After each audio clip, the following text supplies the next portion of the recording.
Hello, and welcome to A Reader's History of Science Fiction. I'm Alex Howe, and this is episode 21, Apocalypse How? On TV tropes, Apocalypse How refers to any kind of end-of-the-world scenario, and not the Vietnam War drama Apocalypse Now. But to me, it always feels like there's an implied emphasis on unusual, improbable, or fantastical scenarios. And those are also the ones you see earliest in sci-fi, so I want to focus on those. The 1960s, when the New Wave was prominent, had no shortage of scary apocalyptic scenarios to draw on. Nuclear war, overpopulation, environmental collapse, civil unrest, and many of these were reflected in science fiction. The New Wave also lent itself to disaster fiction in general. I've mentioned before that the earlier Golden Age was more about technology triumphant, while the New Wave showed the dark side of technology, which left it more open to world-ending consequences. But when it comes to disaster fiction, things are a little more complicated than that. Of course, apocalyptic stories have a long history going back to ancient times with the literal apocalypses, like the Book of Revelation, the Norse myth of Ragnarok, and many others. In 1818, Mary Shelley wrote The Last Man, the story of a man who watches the world crumble around him as most of humanity is wiped out by a plague and freak storms. Philip Wiley's and Edwin Ballmer's When Worlds Collide in 1933 is a famous example from the pulp era, where a close encounter with another planet causes global devastation. However, I feel like the sci-fi apocalypse emerged as its own subgenre a bit later, albeit before the New Wave proper. One of the earliest cases would be John Wyndham's The Day of the Triffids in 1951.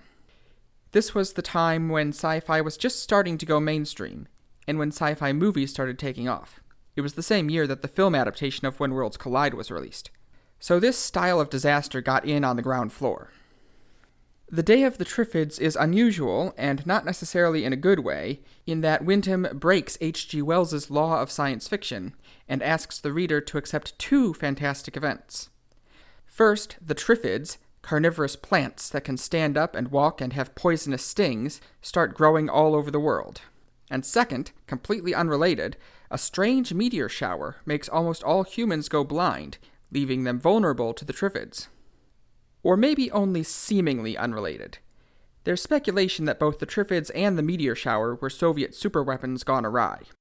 Still, I don't really think that helps to tie it together. But although this is a questionable storytelling move, it illustrates my point about how fantastical and even ridiculous these apocalyptic stories could be. It seems odd by today's standards that the earliest apocalypses to feature in sci-fi were fantastic ones and not more realistic. A meteor shower makes everyone go blind and then the Earth is overrun by carnivorous plants? Seriously? But it actually makes sense. In the early 50s, we had nuclear weapons, but no intercontinental missiles yet, and certainly not at apocalyptic scales. And awareness of environmental threats was even longer in coming. In other words, we weren't nearly as aware of the real disasters that could befall us yet. And meanwhile, these sillier disasters were typical of the earlier pulp era. In a weird way, they were sort of more familiar to readers. And thus, man-eating plants in the country of the blind. To be fair, I don't really consider The Day of the Triffids to be New Wave. Instead, like Alfred Bester's books, Wyndham's story is sort of a mix of hard and soft sci-fi, and I categorize it as a bit more Golden Age. Even though the premise sounds silly, the protagonist, Bill Mason, is your typical Golden Age hero, knowledgeable enough to contribute to the rebuilding of society, clever and resourceful enough to overcome the challenges before him, often single-handed, and hard-nosed enough to do what a man's gotta do. It's very much like how Heinlein or Asimov would have written it, and very different from how Philip K. Dick or J.G. Ballard would have. For many, though not all New Wave authors, the protagonists, male and female, would be far more likely to slowly go mad and turn on each other. It's not even how Alfred Bester would have written it. Wyndham's Crisis, the breakdown of civilization, is very much sociological in nature, one of the hallmarks of the New Wave, but Bester was much more about exploring inner space, getting into the heads of his mentally disturbed characters amid a fantastic backdrop, which is why I think they come down on opposite sides of the divide. You see a similar pattern in another early disaster novel, Richard Matheson's I Am Legend, in which a pandemic wipes out humanity, and turns the survivors into stereotypical vampires, complete with an aversion to crosses. It sounds paranormal on its face, and it does get a bit more psychological, but it's still very classic Golden Age in style. The protagonist and seemingly only survivor to the plague, Robert Neville, is a layperson, unlike Will Smith's portrayal in the 2007 movie.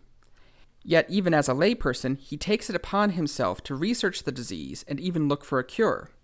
And he ultimately finds rational explanations for all of the symptoms, concluding that the aversion to crosses is psychosomatic, for example. In retrospect, I think I Am Legend may be less notable in its own right, and more for being adapted as a movie 3 times under 3 different titles. There's the Vincent Price version, titled The Last Man on Earth, from 1964, the Charlton Heston version, titled The Omega Man, from 1971, and of course the more recent Will Smith version under its original title. I Am Legend is also notable for inspiring George Romero's original Night of the Living Dead in 1968, which gave us the zombie as we know it today. Those facts sort of reflect my overall feeling on this topic, to be honest. I feel like Hollywood carries this subgenre more than the literature does. The list of relevant books with fantastic apocalypses is surprisingly short, at least among the quote-unquote classics.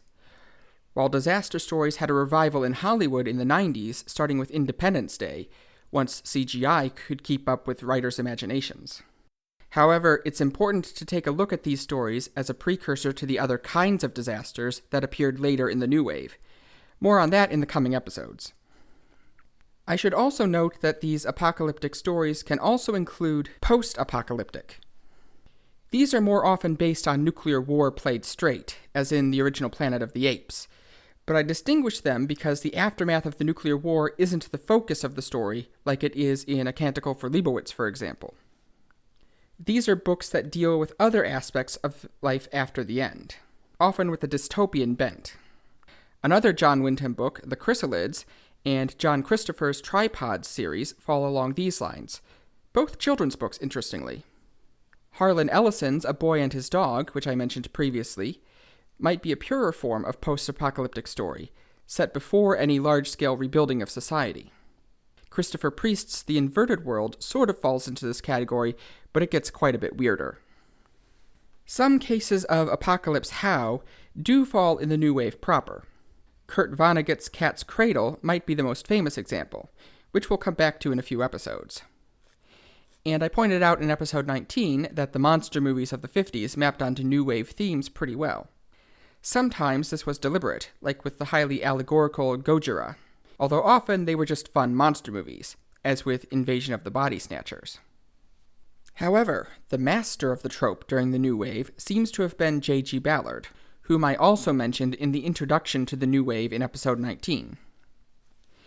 In the early 60s, when he was just starting his career, Ballard cranked out 4 novels showing the world being destroyed by improbable or impossible natural disasters. Unfortunately, I haven't read any of Ballard's novels, only a few short stories, so I can't properly recommend them. But even from just an overview, you can glean a lot about how his style was different from his predecessors. Ballard's debut novel, The Wind from Nowhere, from 1961, is probably the silliest of the 4. In this case, the world-ending disaster is exactly what it says on the tin. A mysterious wind blows worldwide, constant everywhere and gradually increasing in speed, until all human-built structures are destroyed, with no explanation whatsoever. It even begins in media res, when the wind has already made air travel impossible, and people are mostly just trying to survive. Apparently, it was so bad that Ballard later disavowed it, calling it, quote, a piece of hackwork, unquote, written in only 10 days, which is achievable if you have a very clear vision in mind, but very difficult to do well. So I'm not surprised about how it turned out. But even here, you see themes of how the disaster affects people mentally and socially. You have corrupt government officials secretly serving corporate tycoons who have their own plans for survival. You have people spiraling into self-destructive behavior by refusing to leave their high-rise apartments. And yes, you also have bonds of friendship formed by the disaster. There are things that on the surface could have happened in earlier Golden Age stories, but the focus on the human element wasn't nearly as strong back then. Still, the fact remains that The Wind from Nowhere was so bad that Ballard later came to consider his next book his true first.